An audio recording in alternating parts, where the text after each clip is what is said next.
madaxweynaha dowladda federaalka Soomaaliya madaxweynaha dalka Djibouti ayaa si diiran loogu soo dhaweeyay garoonka Waas Khalifa Airport iyadoo ammaankan uu ah mid maanta ka bedelan sidii hore uu garoonka ahaa. odayaal waxgarad ka soo jeeda gobolka Hiiraan aroornimadii saakatu waxay gaareen garoonka Waas Khalifa iyadoo halkaasi salaan sharaf kaga qaateen cutubyo ka tirsan ciidanka AMISOM. ugu horeyntii waxaa ka hadlay hoolka soo dhaweynta gudoomiyaha gobolka Hiiraan Cabdi Fataax Xasan Afrax. madaxdeena lagu qaaliga runtii ugu saxiisan waddanka jamhuuriyadda federaalka Soomaaliya iyo jamhuuriyadda Djibouti ee walaalka nahay ee maanta Beledweyne kusoo dhaweeyay magaalada kusoo dhaweeyay Beledweyne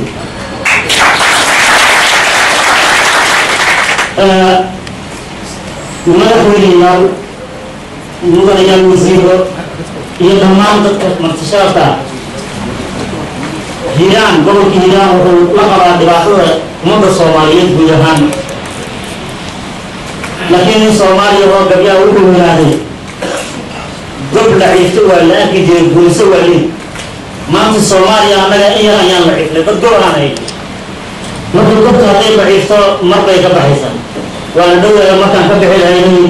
waxaan leeyahay madaxdayda shababka leh sare dadku ugu samaysa iyo kuwa kale walaalaha nahay من يجري لقرب فينا نتاجنا madaxweynaha dowladda federaalka Soomaaliya Xasan Sheekh Maxamuud oo isaga diiradda ku saaray dagaaladii colaadaha ka jira deegaanka Defo in dadka reer Hiiraan ay u istaagaan inay nabadda ka taliyaan. Hiiraan waxa la xaal oo dhan ku koobayahay dowladnimada la helayo horumarna la helayo furaha nolosha waa nabad aan ka shaqeynayaa isdeganaansho nabad iyo meel wadiimaano waa nabad inta la soo wada aado aan ka dhigno deegaanka diyaaliya oo marka New York jooga iyo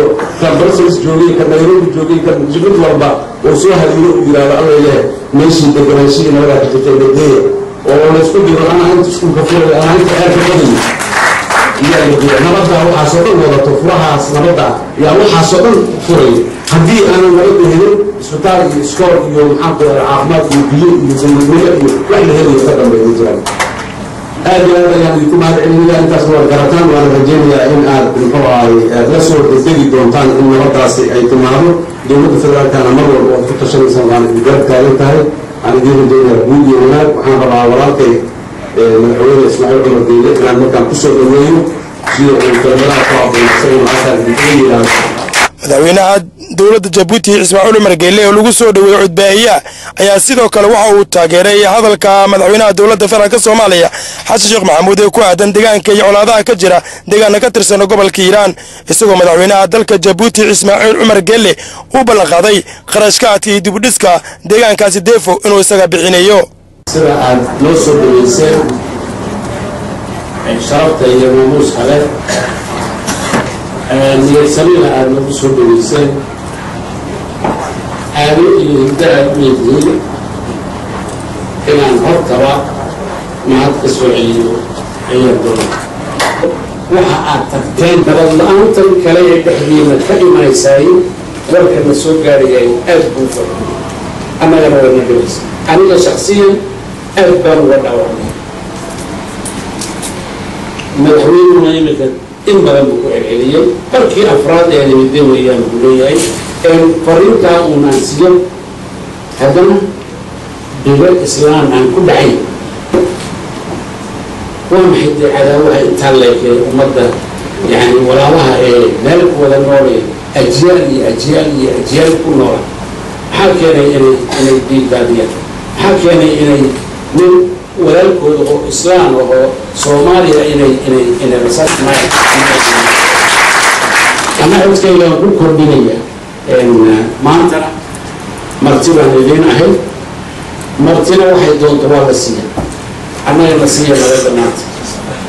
nabadda dardaaran oo nagaga tagaya magaaladii kolkaan ku noqdo dadkii tallaabay qaadeeno way wada hadleeno way iscafiyeeno wixii ciidankeennaas halkaa joogay uu karay iyo wuxuuna karaynba anigu waan ku amrayaa in bogsiyo in uu wixii duway oo dhan bixiyo أما ودسم وهي بحين أنا بحين أنا